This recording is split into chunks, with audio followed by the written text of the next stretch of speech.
Hi, everyone. It's Deborah Hamilton. And today we're going to talk to Dr.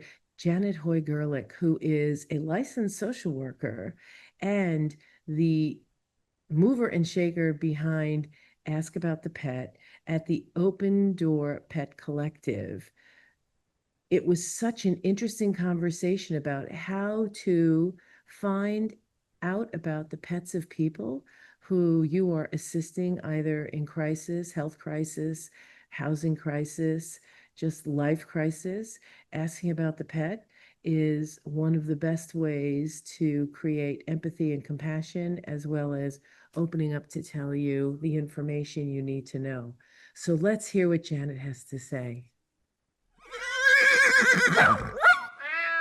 Hi, I'm Deborah Hamilton.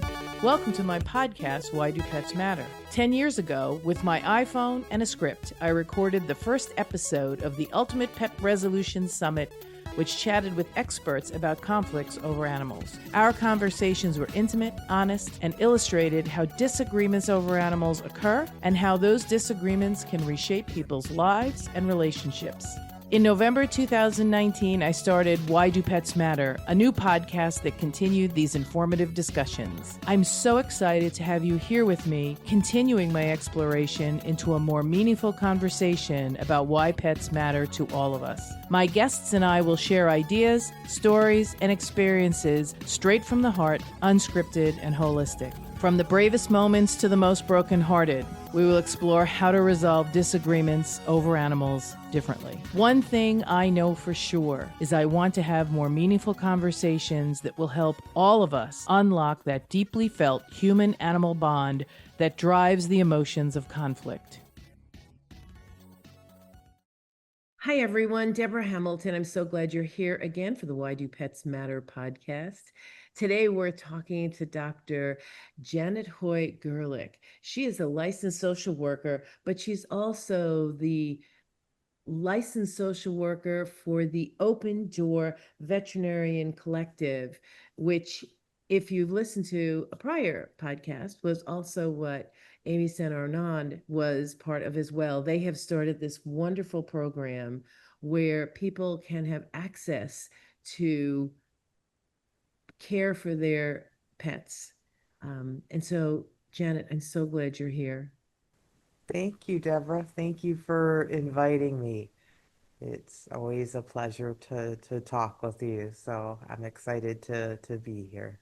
So Janet and I have been friends for a number of years. I think, taught a class or two for her in conflicts over animals. So it was wonderful. And we've worked together. So I want to have full disclosure that we are really compatriots in this world. So I am having her here because she has this wonderful in service to animals. But before we get into that, because I'm so excited to talk to her about what she's doing now, Janet, we ask every guest one question, and that is, why do pets matter to you?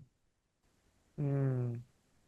Pets matter to me because they are incredibly wonderful companions and family members and bring such joy to my day-to-day life. And I am so grateful to be able to share my life with um, many wonderful animals. I wish that they had longer lifespans that were more matched to mine. You know, they say with great love can come great grief, and that is absolutely true. But for me, it is worth it tenfold just to be able to be with them and have uh, all the benefits that their companionship offers. I love it. I love it. And before you started with Open Door, you were actually teaching, you were one of the pioneers in teaching veterinary social work. Would that be fair?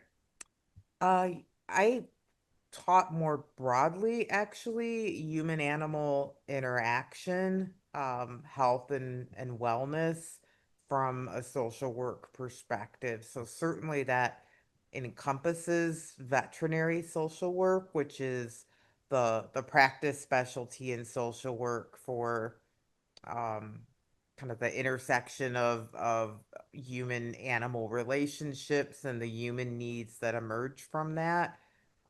But I also more broadly taught uh, how to work with folks who have animals across social work populations, practice settings with, I believe the most recent demographics I've looked at, about 71% of US households are reporting at least one pet, and over 90% of these are saying their pet is a family member.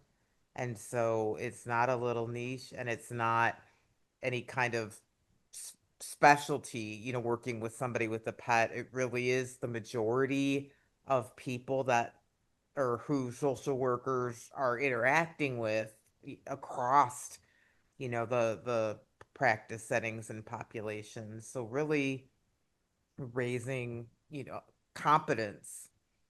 I can't tell you, when folks will we'll be talking and they'll find out, my area of focus being, human animal relationships and social work.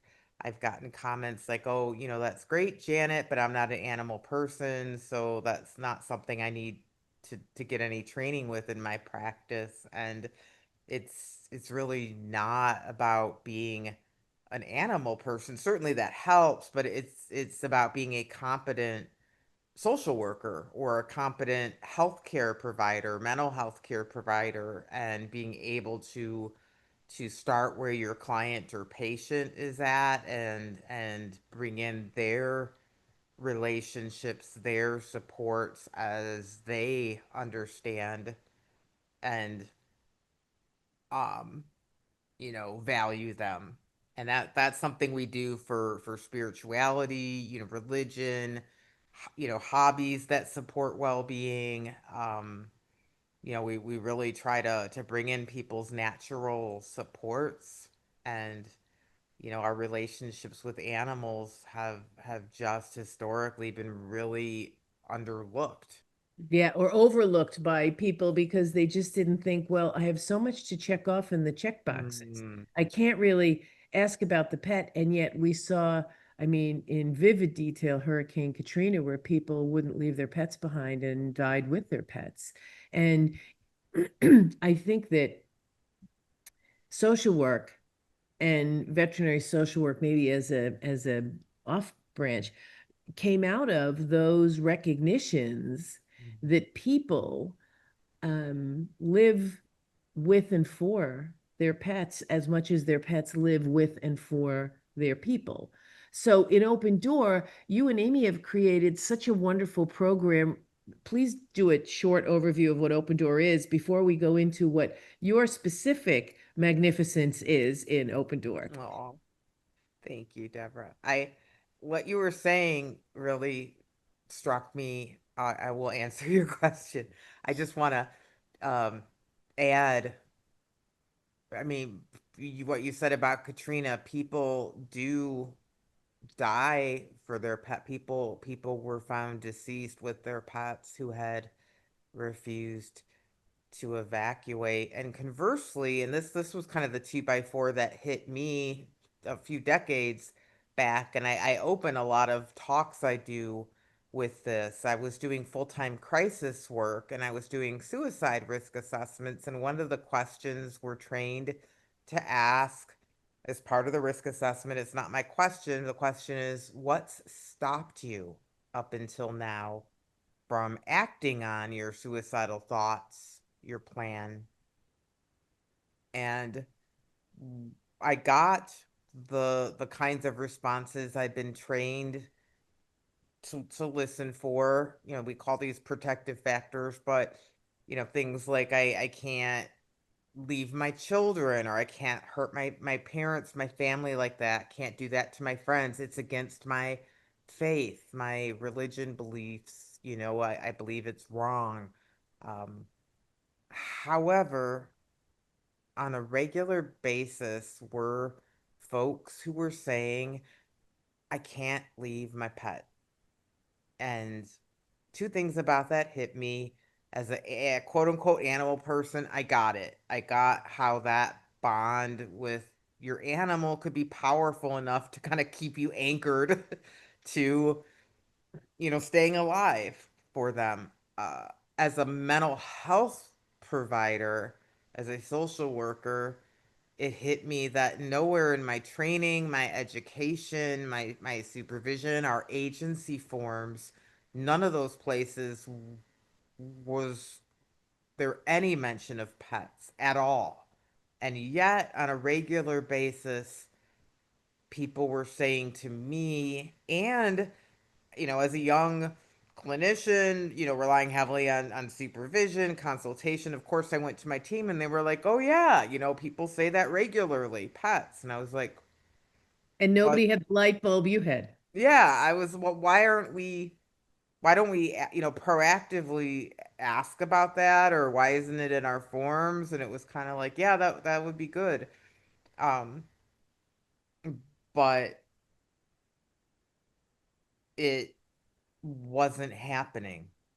And this by no means is my light bulb per se. When I did a bit of digging, the first social work case study in peer-reviewed literature I found that really called for asking about pets and Recognition of being, the importance, right? yeah, was in 1975.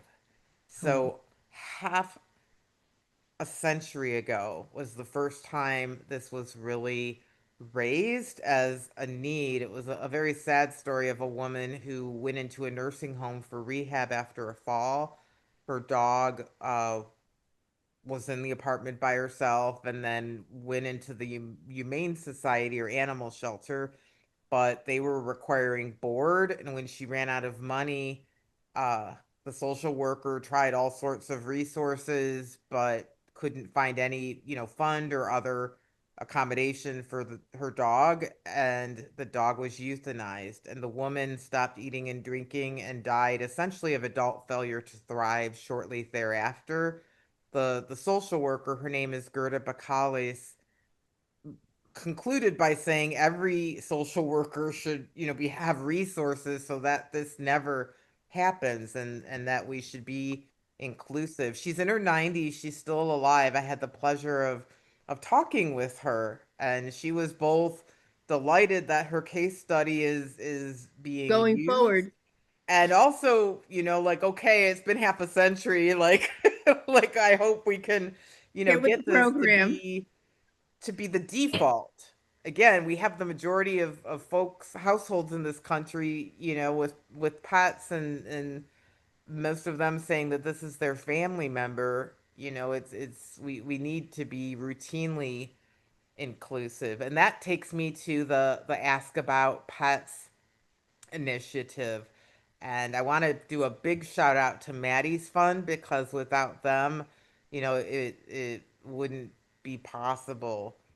They have funded this, and it's a 3-year grant. So the first year is about raising awareness and giving people tools. So because of Maddie's, or thanks to Maddie is the hashtag that's frequently used goes, we've been able to do free webinars, and we partnered with the International Association of Vet Social Work, and they've provided social work continuing education credit for a number of these, and essentially, helped raise awareness of what we've been talking about, the importance of asking about pets proactively, and then helping to support that relationship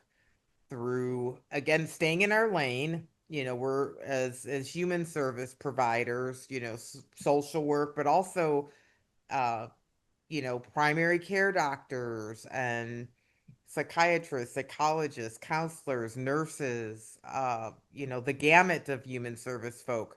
We're not animal behaviorists, trainers, veterinarians, and this does not require that. It's about being responsive to your client, to your patient, uh, helping again recognize, when they have a pet, that this is frequently a very important relationship for them, and then building on that as a strength and a resource in their well-being, and helping them connect to supports. And the three questions that I've identified from talking to organizations that are asking about pets in some capacity, very straightforward. First question, do you have pets? And if so, tell me, about them. Second question, are your pets helpful for you? If so, how? And third question, any worries about your pets and who can be helpful? Those are three of the most important questions to ask. And again, like not my questions per se, but just from countless conversations with providers who ask themselves, may not be in their agency forms. Again, it's not typically this is not something that is are these questions are It's in your not. clinical outline to ask someone, and yet you've created this little piece. And it can fit very again from conversations, of where some of it varies based on, the kind of work you're doing, the kind of human service provision, but some of the places these questions tend to fit and flow, family, because as I mentioned, folks identifying their pets as family, social support, who are your supportive relationship folks, including your pets, and then who do you live with is another. And depending on, the practice setting, there may be another spot that makes more sense. I think being flexible and figuring out what it works best. And I also recognize, the assessments, the admissions, these are sometimes like 15-page documents. So every question, there's so many important questions, and I feel that I feel that at a visceral level, having been a clinician for many years. And I'm sometimes asked, well, what if it was just one question? Like, what would you pick? And again, I wouldn't. I ask folks, I ask clinicians that just ask, that don't have the power to change their forms, but they ask. And then of course there's some organizations that have changed their forms. And the question that repeatedly has come up is, any worries about pets? And if so, who can be helpful? And that tends to elicit, if you have pets, if they're like, I don't have any pets, you have that.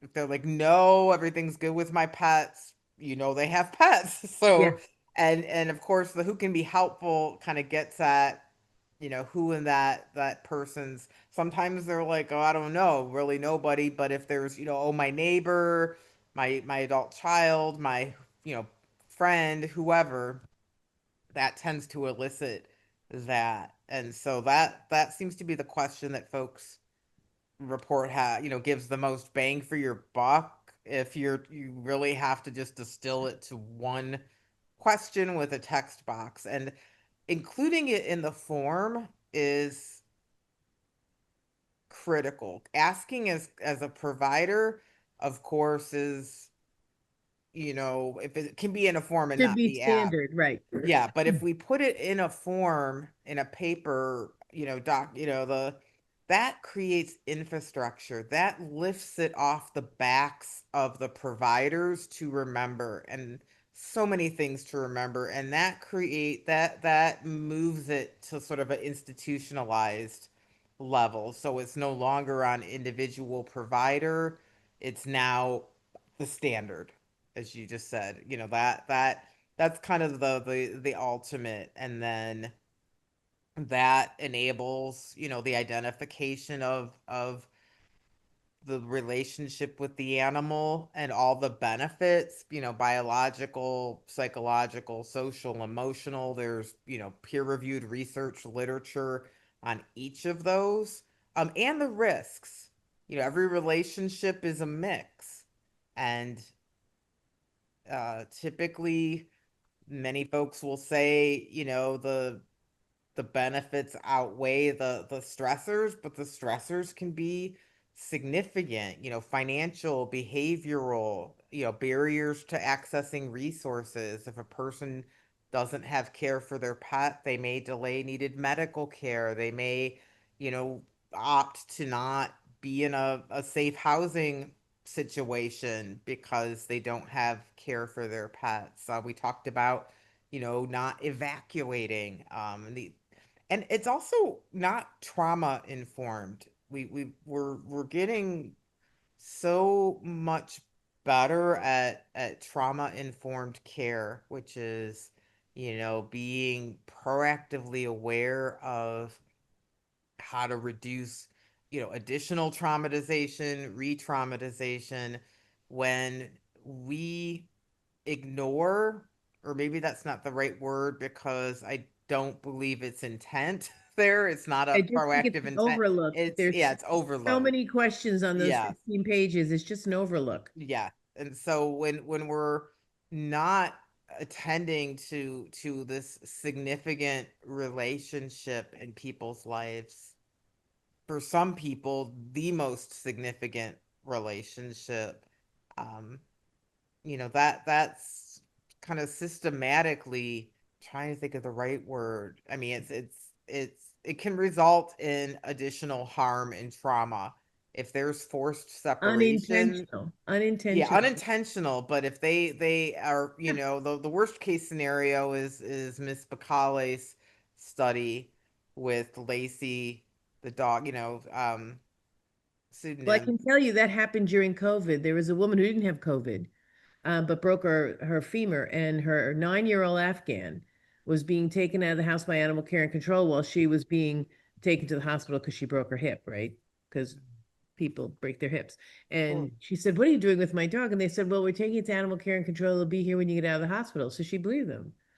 And they were calling her on her phone, but she was in the hospital and then she was in rehab and she didn't know she had to pick up. And so the dog was held for the term, and then given to a shelter and then adopted. And she couldn't get it back. And she's like, "Wait a minute, you told me he'd be here when I got oh my out." gosh.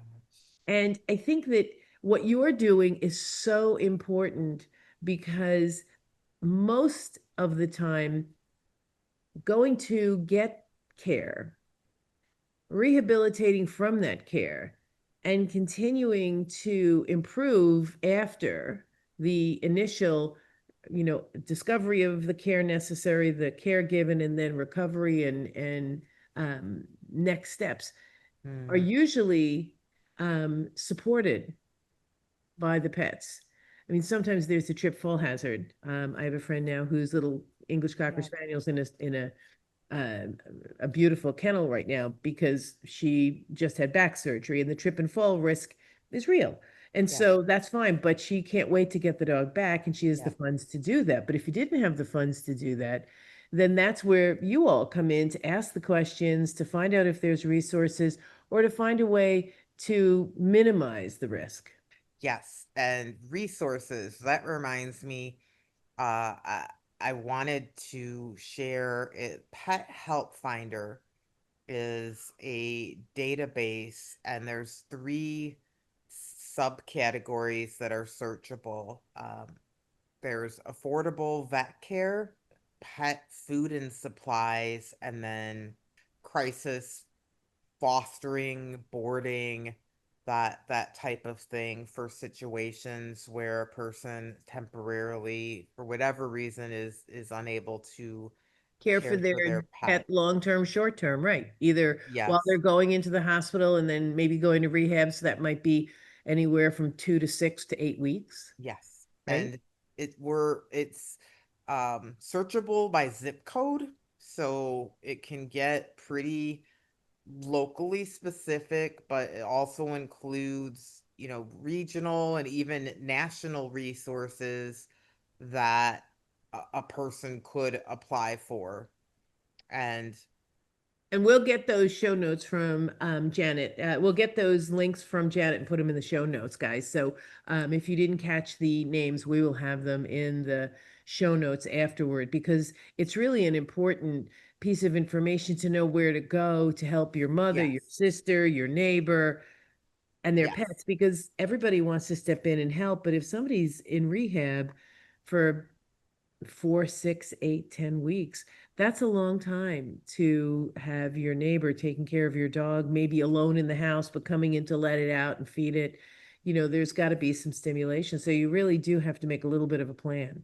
yes. And that is we have if you go to it's www.pethelpfinder.org, and again we'll have that available for Perfect. folks. And there's also an email on that site.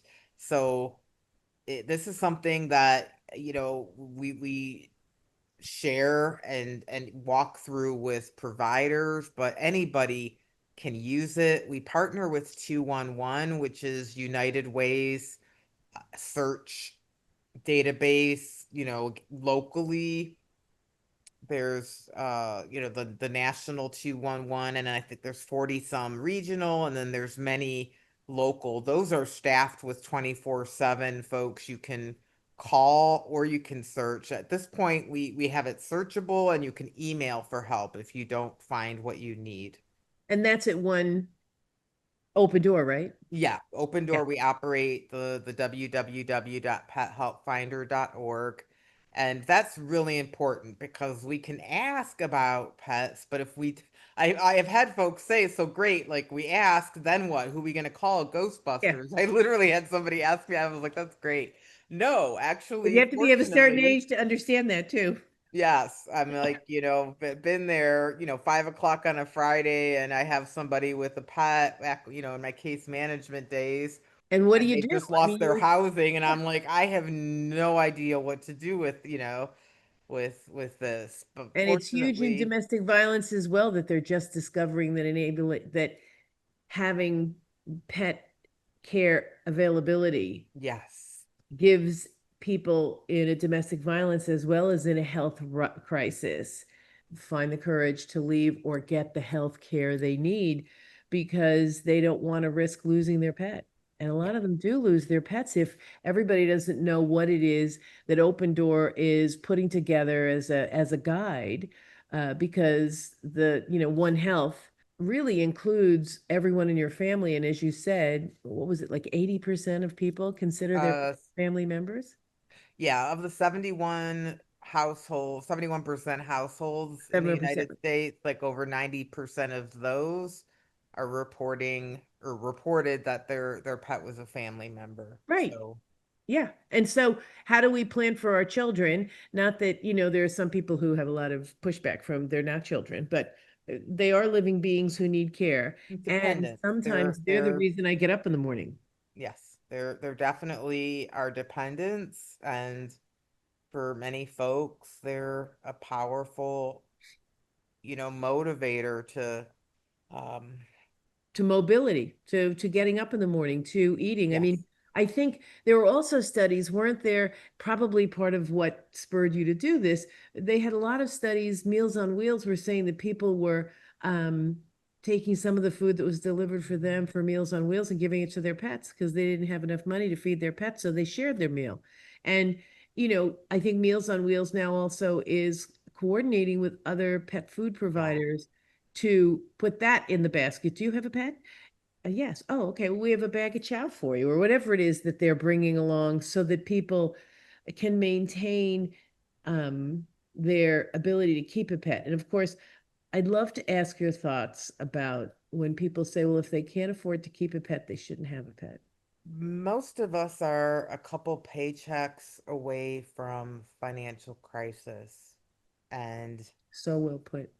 that means it could be any of us with pets who suddenly are struggling to afford them. And to make that kind of a sweeping statement really is not Helpful. helpful, or I mean it would eliminate many of us Yeah, and compassion. Yeah, that are generally wonderful pet guardians or owners, whatever term we want to use. And so often, and that's a lot of what Pet Help Finder provides, is those supports to get us through temporary crises. And that pet is in, for pets who are in loving homes, it is a much better outcome for the pet to have the their people. human supported through Yeah, hardship, and so they can stay in that home, or with that human, those, that human family, whatnot, as opposed to the stress of being surrendered in, to a shelter environment where, many shelters are at or over capacity. um Not all, like my animals, I really don't have, my animals are older, they're mixed breed, they're not like highly adoptable, and when they're gonna, they would be competing against puppies and kittens, and they're all older adults, and have some issues, and I adore them and work with their issues. But yeah, if they were in a animal shelter right now, I don't know that they would fare well in terms of adoptability. And then, for folks who are unhoused and on, let's say, living on the street, for example, with an animal, if we look at, the animal welfare literature and the five freedoms and enrichment and so forth, being with their human all day every day, being outside with, um all sorts of environmental enrichment, arguably, like, I'm not an animal expert, so big old disclaimer there, but I think if you reached out to some, that would be, there'd be some interesting conversation about what quality of life could look like for a dog, quote unquote, living on the street with their human. And there's also research. My Dog is My Home is a national nonprofit, but kind of similar to Meals on Wheels, like you were talking about. My Dog Eats First was one of the studies or papers. The animal's well-being is the priority, so the food, whatever resources the person gets, goes to their to feed the animal. animal. Yeah, And so, if it's, I mean, it's hard to take the perspective of another species, but imagining, and again, we could have conversations with people who have the expertise in this, but being with your human, like, most of the time, and being outside, I imagine that would have some serious enrichment and benefits, and more kind of FaceTime with their human than, animals who live in houses with their humans, who many of us are, working, and, like, go out of the house, and animals are home, and very safe, maybe comfortable environments, but with not as much time with their humans. And as social mammals, they that's really do something so to much better. consider. Yeah, yeah, Yeah, they so do I so much. guess, well, like, saying if you can't afford them, you shouldn't have them, oversimplifies. Uh, I The benefits to the dog, the cat, the bird, the horse, whatever, and the human, because there is a mutual beneficial yes, give and take in those relationships that shouldn't just be broken down to can you afford it? Because sometimes what you may not be able to afford and may need assistance actually keeps you mentally grounded. Like you said, in those early days when you took the suicide hotline calls, the reason they didn't commit suicide was because they have the dog. Well, if they'd given up the dog because they'd lost their job, they couldn't, then what's going to ground them? And I would argue, and I think anyone who's owned a pet and loved a pet, that if we lose our pets, we, like the woman who stopped eating, we ultimately say, well, then there's really nothing here to keep me. And I think that's what you're working toward. You're working toward having everyone recognize, ask them about their pets. And that does two things. One is you know what grounding they have at home. And as we all know who own pets, if you talk about your pet, you're an instant friend. Yes, I just did a training with home care staff, and one of the things that came up was, well, what if, the pet has to be closed up because, they're not, People used to friendly. being around new people, and or they get stressed or aggressive or whatnot. And so, like, how do I, make friends with their pet? And actually, that's not necessary. What you said, I think, is the magic. Like, oh, I hear Fido in the background. He's got a good set of healthy lungs on him. He's got a lot to say today. How is he doing?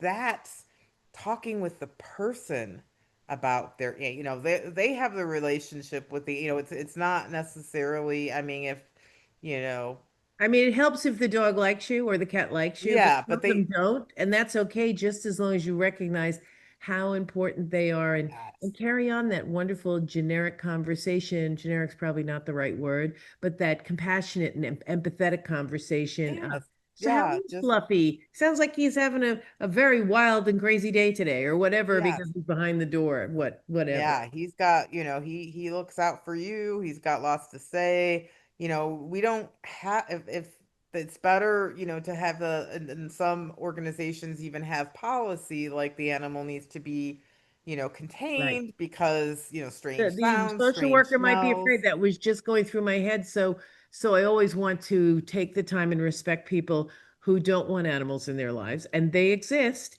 and they aren't bad people. They just, well, they just like a clean house. First of all, I'm pretty sure that is, and I would like a clean house too. And I always say, yes, I know I would like a clean house, but there are people who have had pets and just can't live with that heartbreak again of losing them, so they don't get another one. Or they've never had pets and there's really no driving force, or they feel like you said with the homeless person, is it better to own a pet, go to work 9 to 5, and see the pet first thing in the morning and then in the afternoon? Some people say that's not really fair to a dog or a cat, and I don't have time, so I'm not going to get them. And these are all legitimate reasons to get a dog or not to get a dog. And I think in your work, it's just recognizing that whatever they say is an open door to a bigger conversation. Oh, and I love how that ties into to Open Door. You'd asked me to explain what Open Door is, and I completely uh Oh, that's fine. went I'd off love to. into Yeah. another direction. But Open Door is a national nonprofit with the overarching mission of, increasing the well-being of animals and their people through supporting access to veterinary care and other needed supports that help keep people and their animals together, help the animals to stay healthy. So access to care is, if I had to make it into a snippet, it's reduce the barriers, increase the access. And mainly how we approach that is, I guess the term technical assistance, but training, resources, the pet help finder, kind of being our crown jewel of that. But Yeah, uh, pulling all the information together so that you're giving people the opportunity to find affordable health care for their pets, not because they don't want to get health care for their pets, but rather, as you said, we're all one or two or three paychecks from, you know, disaster. So what can we do proactively to understand how to find these situations, these opportunities to help us help our pets? yes, yeah. And helping our pets helps Uh, us typically, and helping us helps our pets. That's the one health, and of course the that's broader, the circle. Yeah, and then of course healthy communities and environments help everybody, people, pets, all of the above. So really building on those connections can amplify well-being across those areas very powerfully. So, Janet, if somebody wanted to learn more about Open Door, I know there's a link that we're going to put in the show notes, but what would they do to either get in touch with Open Door generally or maybe in touch with you because they want to ask you a few questions? I will give you my email. They can certainly reach out to me directly by email.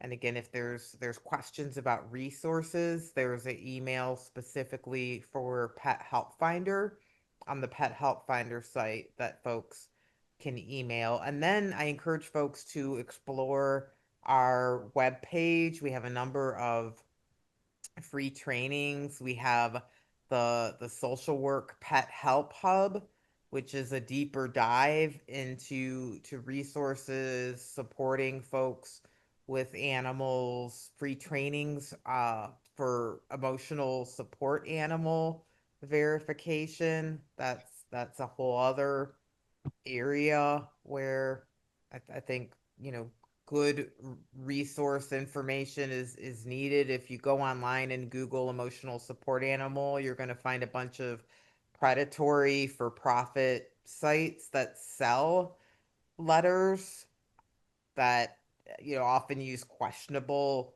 kind of processes in verifying a person's eligibility for an emotional support animal.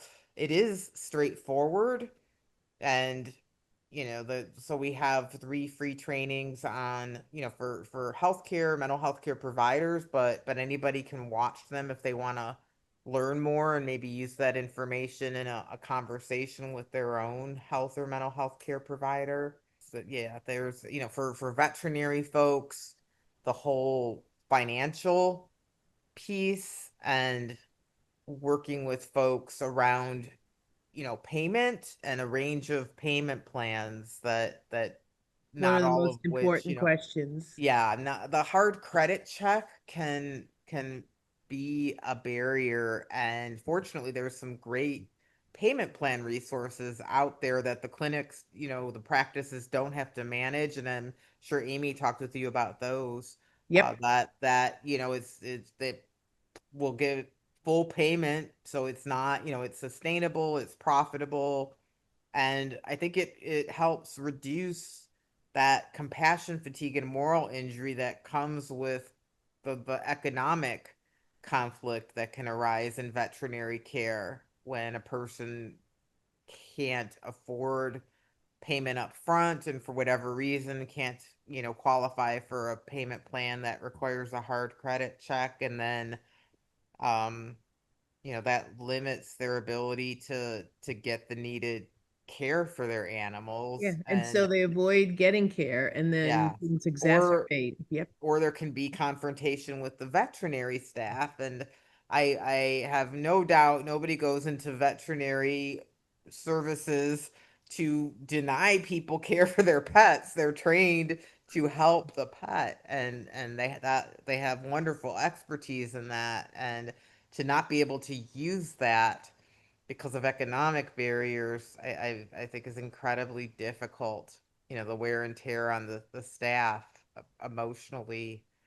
Um, and so we have a lot of information around, again, sustainable payment. So not, giving the services away, getting, fully reimbursed for them, but in ways that, more people are eligible for. So it reduces that economic conflict that I think can be a real hardship for both the staff and the clients. And of course, not good for the animal patients.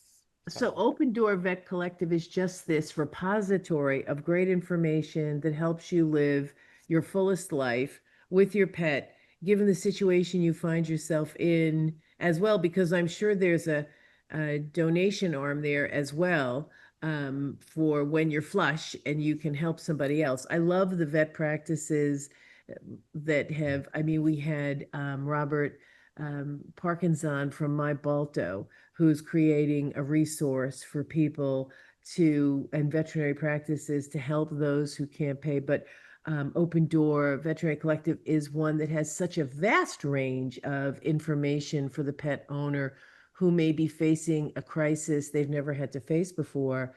And you've sort of done all the legwork to help them find what next steps are available to help them keep their pets. Yes, I've done legwork around the human healthcare and social services. I'm definitely part of a team, though. Like Pet Health Oh, yeah. Finder was well developed before I was even brought on board, as well as, partnerships that have been created But with. it's great. It's a partnership and not a competition. Like I have more information about this than you do, and so I'm going to keep it because, quite No, frankly, yes, helping people keep their pets in their lives yes. can Open Doors sometimes, definitely were partner people. yep. So we, elevating local resources whenever possible, more being behind the scenes, behind the curtain is. But elevating our educational level to know that there's something out there. So, Jen, I am so glad that we had this time to talk. I'm sure I'm going to have you back many times because so much is changing now. And Open Door Mhm. is doing such wonderful work, especially the work you're doing with, Ask About the Pet. It really it starts that it's like asking about your grandkids, right? Ask about the cat pet, ask about the grandkids, and everybody just pulls out their wallet and says, "Here, can I show you the pictures?" And talks ad infinitum, sometimes more than we want. But it creates that connection, that connectivity that will get you then more information so that you can help the person and or the pet in a better way. Yes, that's a whole other conversation because you're absolutely spot on, right? It's a wonderful way for engagement and to build trust and rapport. And there's studies that show it helps communication between health and mental health care providers and people. When we ask about what's important to them, of course, Yeah. but for folks, Those when you three say a pet, questions, right? Do you yeah. have a pet? How are they doing? And are the pets helpful to you? I thought that was the best question Mm, because that makes you think about, well, are they helpful to me? I mean, they make me walk them, they make me feed them. Is that helpful?